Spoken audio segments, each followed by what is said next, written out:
Hello everybody, it's Sarah, and today I have a bit of a different video for you, and that is a review of the TV show adaptation of Shadow and Bone that came out on Netflix on Friday, because just like everybody and their mom, I spent Friday and Saturday binging the show, even though I should have been studying because I have two very important exams on Monday and Tuesday, but you know.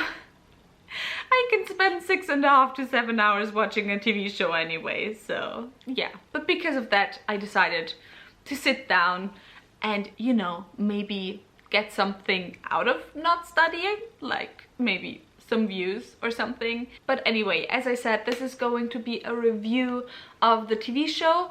I will try to keep the first part spoiler-free for both the show and the books. It will definitely be spoiler-free for the show, but I will also try not to have any explicit spoilers for the books. Maybe just some implicit ones a little bit. And then in the second part of this video, I also want to go more in depth on some thoughts that I had that were spoilery during the show, especially when it comes to, you know, adapting the books to the show, some differences that I noticed that I didn't like or liked, and so on. But before we get into my thoughts on the TV show, I first want to talk a little bit about my thoughts on the books, because I think that's important to then get why my opinions on the show are what they are. And that is, first of all, I have read 4 of the books. I have read the original Grisha trilogy, Shadow and Bone, Ruin and Rising, and Siege and Storm.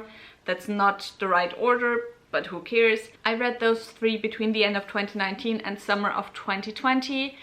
I just have non-feelings on all 3 of them, to be honest. I'm not really attached to any of the characters, at least any of the characters that appear in the first book and in the first show, which I'll get to that later, why it's important that I'm not attached to any of the characters, because, you know, casting and so on.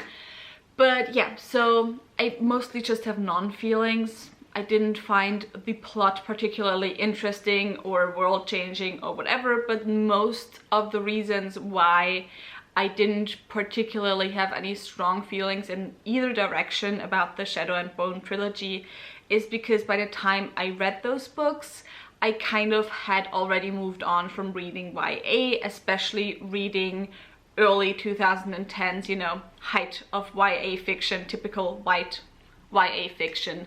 So yeah, it just wasn't something that I enjoyed reading anymore, and because of that, I didn't have any feelings on the books. And in terms of the Six of Crows duology, I only read the first book, Six of Crows. I haven't yet gotten to Crooked Kingdom, because I only read Six of Crows when the date was announced for when the show would come out. So I read it pretty recently in March, I think, so 1.5 to 2 months ago. And yeah, I pretty much have the same feelings on Six of Crows as I do on Shadow and Bone. I didn't feel it necessary to finish reading Crooked Kingdom before the show came out, because it was announced after all that, you know, the plot of Six of Crows wouldn't be part of the first season. And so yeah, because of that, I only felt it necessary to read Six of Crows so that I'm already familiar with the characters and so on.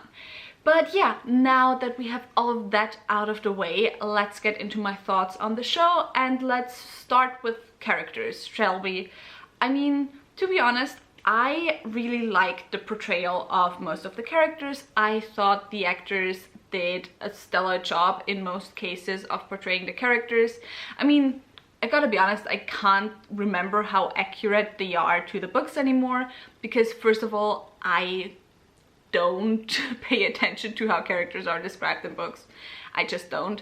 I know there were some controversies, especially around Nina's and Jasper's casting, but I will let others just, you know, cover those controversies. But also for me, since I did not feel that attached to any of the characters in the books and how they acted in the books, I didn't really have any problems when, you know, I talked to other people and they said, you know, this character didn't exactly act like how I imagined they would have acted from the books or so on. And so because of that, you know, I cannot really judge that. I cannot judge how well the characters are translated from the books to the show. But I can just say that I really enjoyed all the performances. I mean, I think the 2 performances that for me really stole the show, actually 3 performances that for me really stole the show, were first of all Chespa. I mean, if you've been on Twitter at all in the past few days, you know that everyone has been raving about Chespa. I think for very good reasons. I think the actor absolutely stole the show in whichever scene he was in. He just, you know, he just was great. He just brought the perfect amount of, you know, comedy to the role, of lightness to the role, with just a little bit of just gravitas. Is that the right word? And yeah, I absolutely love it. I thought he was so charismatic, so funny, so good. Love it. Just absolutely love it. Then, of course, gotta talk about Ben Barnes, because like everyone else on Twitter, I have been a simp for Ben Barnes since I was 12 years old. I mean, part of the reason why I liked him as the Darkling so much is because he has been the fan cast for me for one of my favorite characters in fantasy since I was 12 years old. And that character is Katherine from the Black Magician's trilogy, which I recently reread. And you know, this casting and the character design of Ben Barnes as the Darkling is the closest I will ever get to, you know, a visual representation of Ben Barnes as Katherine. So that was just something that made me very, very happy. But even as the Darkling, I really, really liked Ben Barnes, because first of all, I liked that he was older, like visually older. He is almost 40 after all. I mean, I don't think he looks it, but I don't know how. Like, I can't judge age, that's what I wanted to say. But yeah, he still is obviously older than Alina visually, and I actually really like that because, you know, it just helps bring in the, you know, kind of creepy aspect of the Dark Lena dynamic a little bit, which I very much appreciated. I mean, I do think Dark Lena's dynamic is very interesting. I'm not a shipper. I don't ship any of the characters really. Again, I don't care enough about the characters to really ship them. But, you know, Dark Lena's dynamic, not really their love story, but their dynamic was one of the things I found most interesting about the books, and actively found most interesting about the books. And so I just liked the added elements that Ben Barnes, being so obviously older than Jessie Millie, brought to that dynamic. Does that make sense? But even aside from that, I really enjoyed Ben Barnes as the Darkling because I thought he brought the right amount of charisma that kind of draws you into his character, that makes you really like his character and, you know, want to trust his character, while also having the right amount of like kind of maliciousness, not maliciousness, I don't know what the word is called, but you know, just unsettlingness, if you want. So I thought the mix that he brought to the character was very good, and he's very intimidating. He is, of course, the most experienced of the actors on the show, of the main actors, and I thought you really noticed that as well. So yeah, really liked his performance. And then the third performance I really loved was Nina, or the actress of Nina's performance.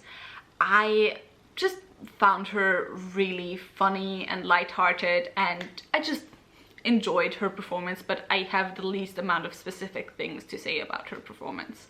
So yeah, but even aside from those three, I actually enjoyed all the performances. I thought they were very well done, and yeah, I just thought the acting was really well done. And the only times where I felt, you know, the acting seems a little bit wooden or a little bit awkward, it had more to do with the script for me being a little bit wooden and awkward, rather than really, you know, the actors having a problem getting the feelings or whatever across. And then aside from the actors, let's go to the characters.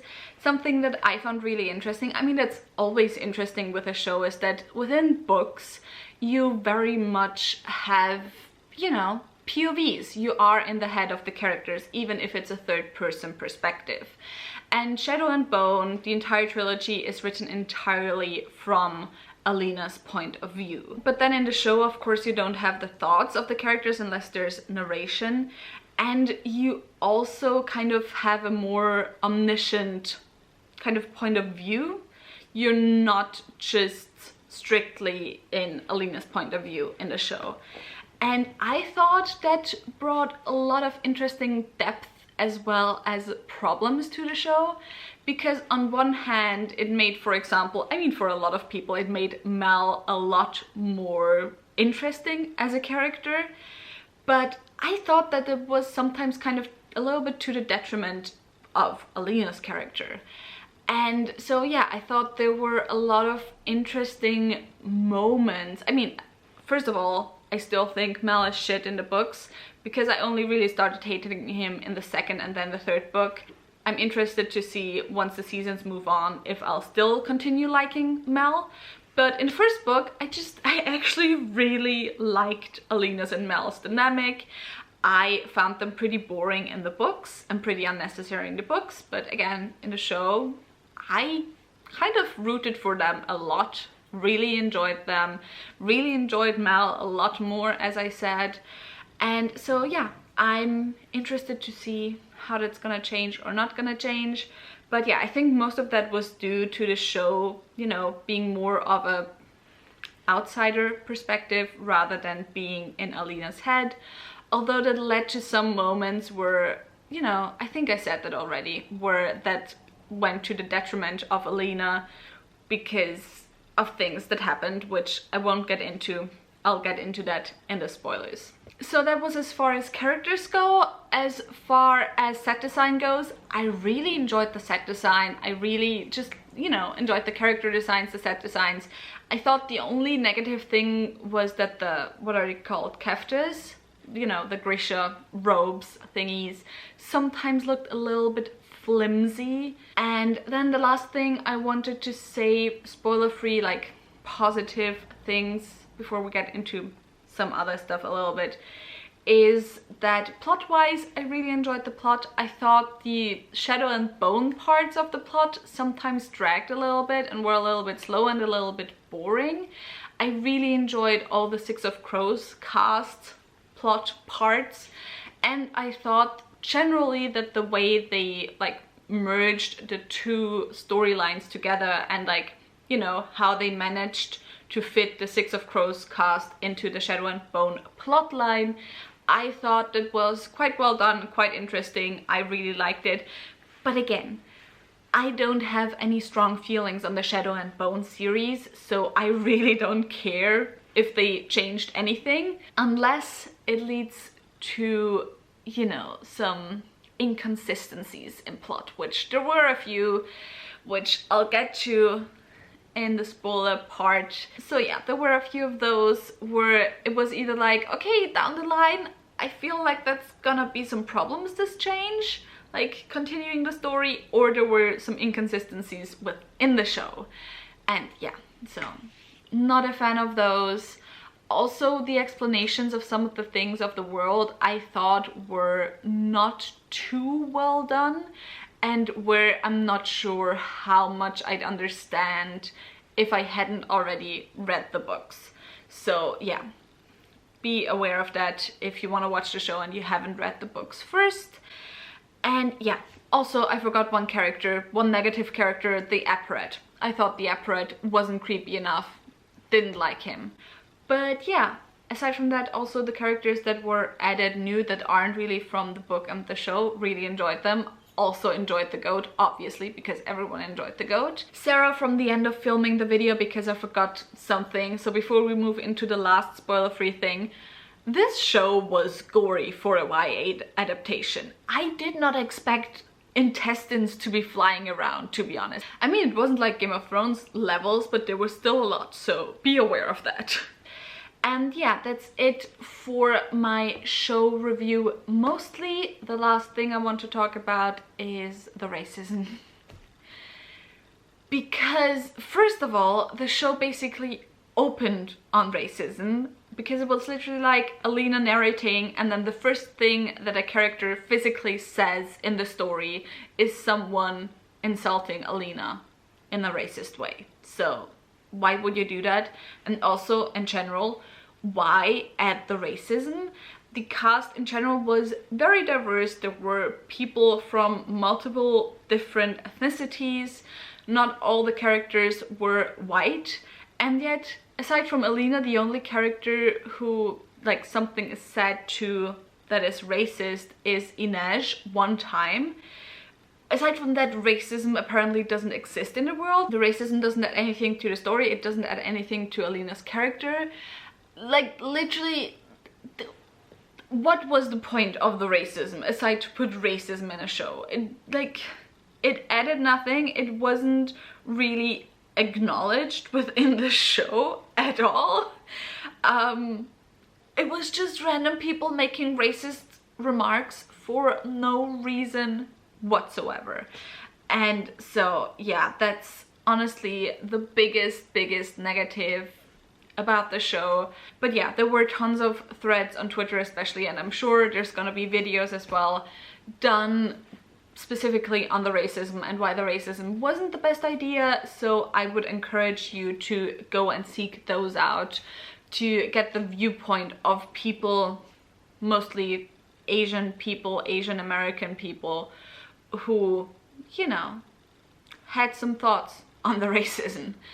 And yeah, I'd rather you go and seek out their voices rather than me just sitting here right now talking out of my ass why exactly it was bad. But you know, even in a not considering the real world consequences of putting this into the show and how it might harm certain communities, there just was no narrative point behind the racism, like none whatsoever. It added nothing to the story. It would have been the same if the racism wasn't there, except better, because yeah.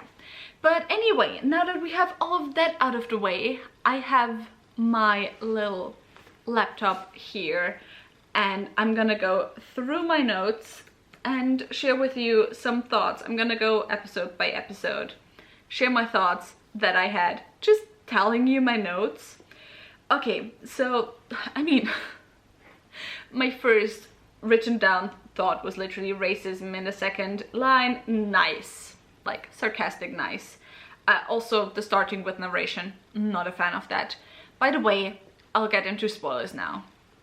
Then, yeah, in the first episode I thought the dialogue was kind of bad, so I would encourage you, if you didn't enjoy the first episode, to continue watching, because I do think the show gets better as it goes on.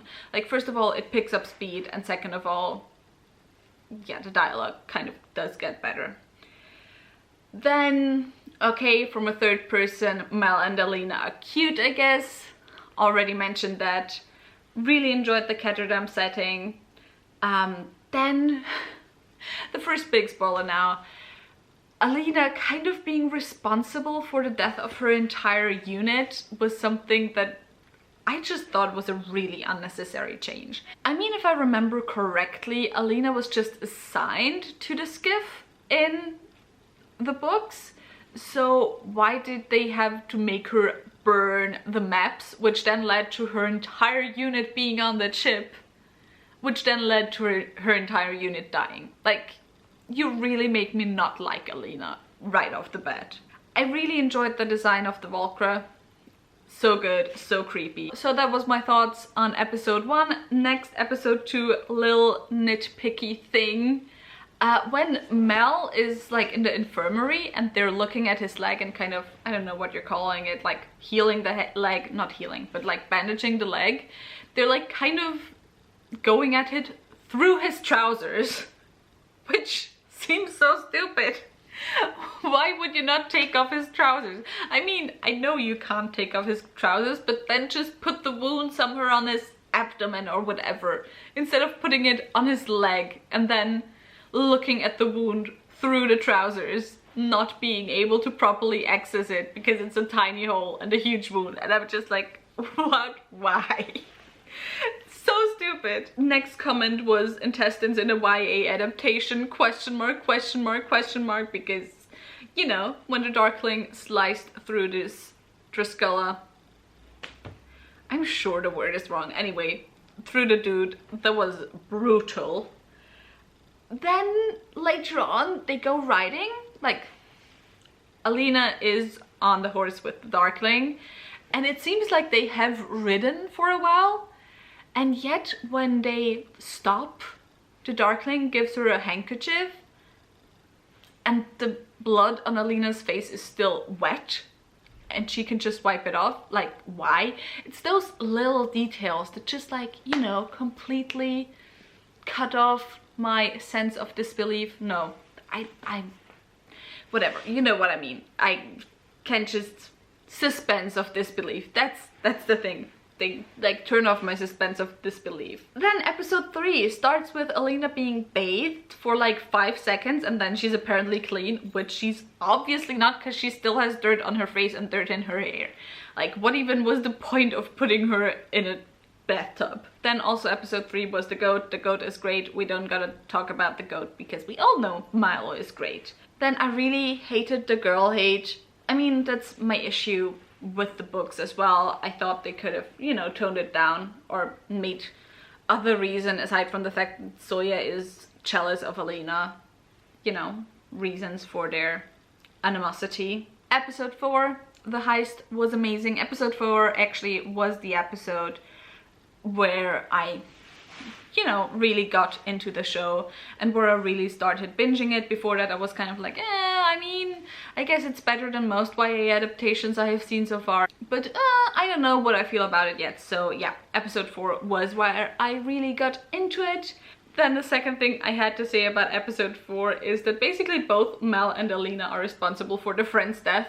I mean, Mel a little bit less than Alina, because with Mel they at least decided to come with him, whereas with Alina, you know, we already talked about that. But yeah, just found it a funny parallel. Episode 5, they're at this market thing and Alina's just wearing a robe. What the fuck? Then just Ben Barnes with crying emojis. I don't even remember what that was about, but you know, just a mood, I guess. And I did actually really like it that Alina was the one in the show that kissed the Darkling first. I just like that for her character and I like that for their dynamic, and I thought it kind of shows how much Alina believed in him. So yeah, like that. Also, that's what I forgot to write down actually. Something that I thought perfectly shows the difference between, you know, Alina's perspective in the books and having a bit more of an outsider perspective in the show and getting more characters' stories, is that in the books it kind of, you know, Alina deciding to forget about Mel is a bit more of a girl boss moment, because until now she's been whinging about him, she's been whining about not getting letters, and then she's like, you know what, I don't need no man, I'm gonna live for myself, I'm gonna do my best for building my life here because he obviously forgot about me. And in the books, because you just know that, because you just know her perspective, and until now you had just seen the perspective of, you know, Mel kind of ignoring her a lot, you feel great for her. It's amazing. However, in this show, it tries to be the same, and it tries to kind of show how Alina saw their interactions until that point, how she felt ignored by him and like he didn't need her even before that. But you also at the same time see Mel like doing his utmost to get to see her again. And so it kind of feels to me as a viewer a little bit like an asshole move on Alina's part to be like, nope, don't need you anymore, I can forget about you. So yeah, was didn't do as well in the adaptation. Then Inej killing for Kaz, obviously, which was really sad. And then the second best scene of the entire show, which was Alina kidnapping herself. The best scene, of course, being the scene with Chessbent the goat, because obviously. Episode 6, again, those little inconsistencies where Mel is like, we can't light a fire because they're gonna see the smoke. But of course they're not gonna see a fucking bright light on top of a hill in the darkness. Sure. Then Kaz and the Darkling squaring off was pretty satisfying. I gotta be honest, every time one of the characters squared off with the Darkling, it was pretty satisfying. It was kind of amazing. Episode 7, I just wrote brutal. I don't remember. I think that was like the flashbacks to the Darkling's youth and where he killed all the soldiers. Then when Inej had to sew shut her wound in the side, I was just like, Jesper is in a mood because this is disgusting. I mean, I have an issue with needles, so yeah, that was also part of the reason. Then Ben Barnes said, make me your villain. Or something like, fine, make me your villain. And I was like, is that not Mother Gothel's line from Tangled? I feel like that line is from somewhere else. Or is it from the books? I don't remember. Someone who knows, tell me in the comments down below, please, because I really don't remember. And then we move on between the end of episode 7 and the beginning of episode 8. And here I have my biggest inconsistency. Because, if I remember correctly, the reason why the Darkling needed Alina is so that she, with her light thingy beams, could keep the Volcra at bay while they move into the fold, and, you know, so he can expand the fold. And the reason why he needed her is because it said in the show, as well as in the books, that as soon as the Darkling enters the fold, the Volcra feel him and they're gonna attack him.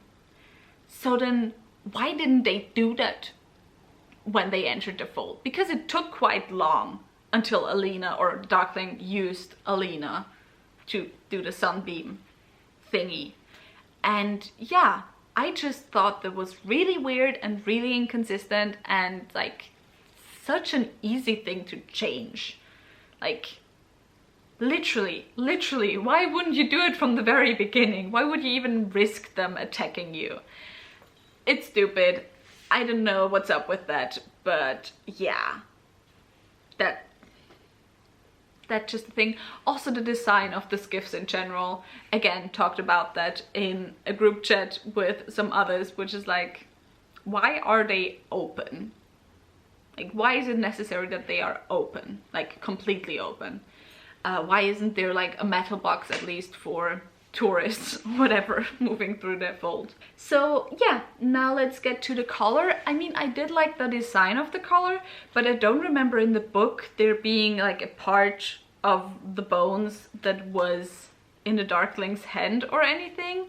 It was literally just because he killed the stag, he can control the amplifier and thus control Alina, right? And then also I think the argumentation why Alina was able to take over the power of the amplifier was because she decided not to kill the stag.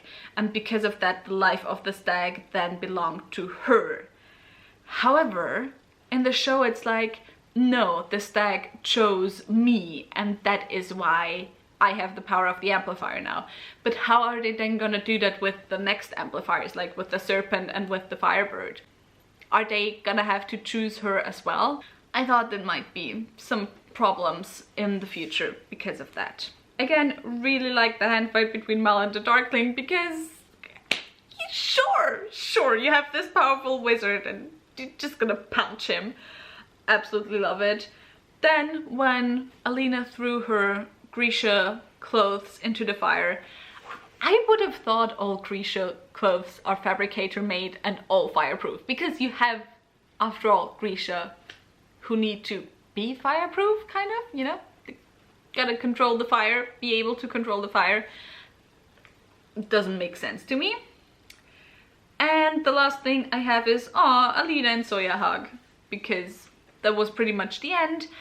I just didn't have any more thoughts. I'm excited for the future. I'm excited to see Nina join the Crows. I'm excited to see Nikolai because he was the only character I even gave, you know, a little bit of a shit about in the books. I'm excited to see if I'm gonna continue liking Mel. And yeah, those were pretty much my thoughts on the Shadow and Bone show adaptation. I am very excited to get to see the second season. I enjoyed it more than the books. However, I think I might enjoy them both the same. It's just the difference is that I really enjoyed the performances. Because of those, I enjoy the characters more, which then makes me enjoy the show more. And then the second reason why I think I enjoy the show more is, you know, if you just feel mediocre about a show, it's over faster and it's like more passive. You just kind of gotta watch it compared to reading books. So yeah, those were my thoughts on the Shadow and Bone TV show adaptation. If you wanna talk about any of your thoughts, tell me in the comments down below. Tell me your thoughts. That is what I meant. If you enjoyed this video, maybe think about giving me a thumbs up and also maybe subscribing. All the links to my social media are in the description box down below, so go and check those out. All the links to my book club of Queens, Witches and Valkyries, where I read one adult high fantasy book written by a woman or a genderqueer person per month, will also be linked down below, and I hope I'll see you soon. Bye!